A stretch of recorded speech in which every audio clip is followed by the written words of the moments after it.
Hai teman-teman, kami adalah pelajar SMA Negeri 1 Lubuk Pakam dari 12L, tepatnya di kelompok 2. Di sini kami akan mewawancarai tentang intoleransi di negara. Sebelumnya kami akan memperkenalkan diri kami. Nama saya Deananda Putri Lubis. Nama saya Elsa Roida Tambubolon. Nama saya Melian Manjintak. Nama saya Indah Trianisa Najara. Nama saya Jessica Renata Tulman Gaul. Nama saya Jurena Murgan Pakwan.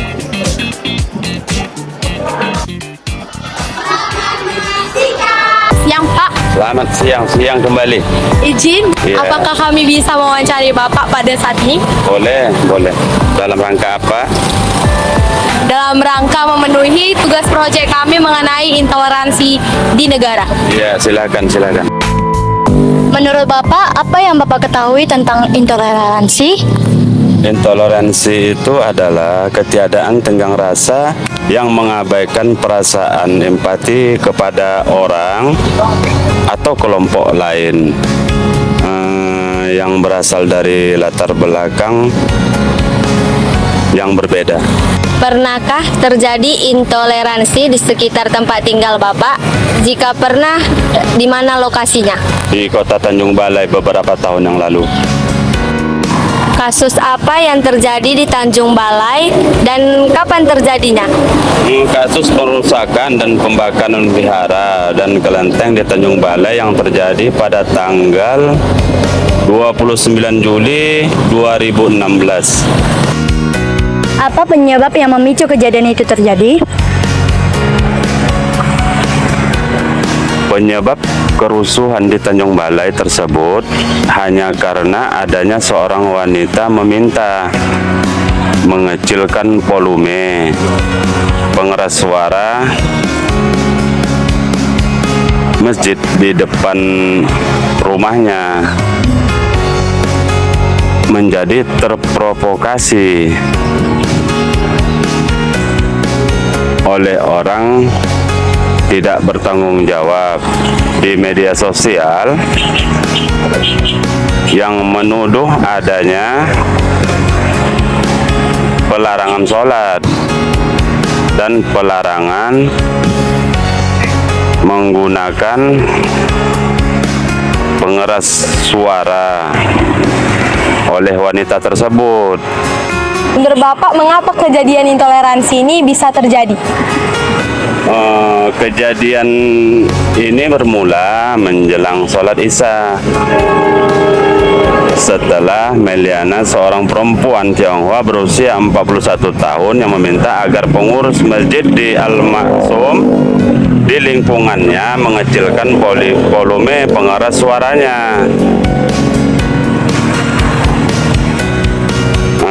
Sesudah sholat Isya sekitar pukul 8, sejumlah jemaah yang pengurus masjid mendatangi rumah Meliana. Lalu lantas prakarsa kepala lingkungan Meliana dan suaminya dibawa ke kantor lurah. Namun suasana memanas. Meliana dan suaminya kemudian diamankan ke Polsek Tanjung Balai Selatan. Namun katanya dua jam kemudian massa berkumpul lagi. Kemudian akibat pesan di media sosial,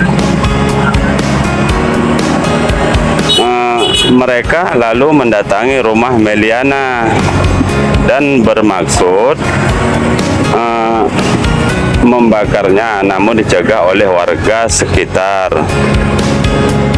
Sesudah itu massa yang semakin banyak dan semakin panas bergerak menuju vihara, melakukan pembakaran dan pengrusakan pada setidaknya 6 vihara dan sejumlah kelenteng dan beberapa bangunan lain serta sejumlah kendaraan. Bapak, bagaimana pemerintah merespons kasus intoleransi itu? Para tersangka adalah warga kota Tanjung Balai, Sumatera Utara. Mereka ditahan Polres Tanjung Balai untuk menemukan siapa yang menyuruh melakukan pembakaran dan pengerusakan vihara dan kelenteng.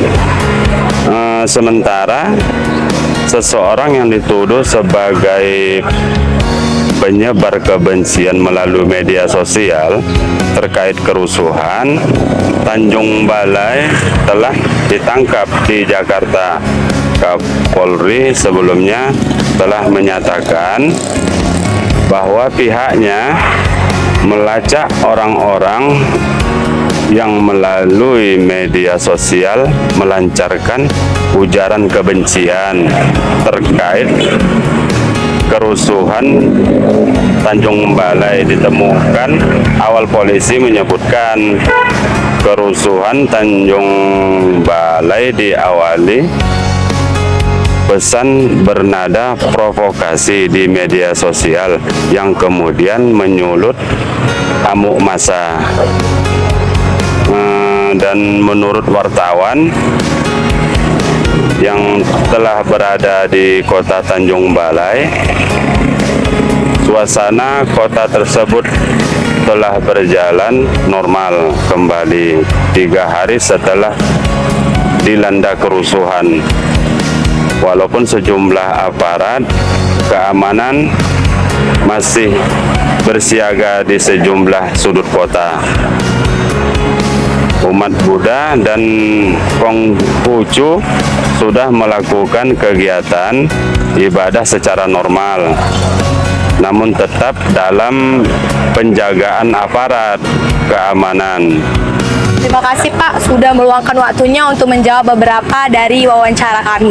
Iya, sama-sama adik-adik. Mau lihat teh? Oke, mau lihat.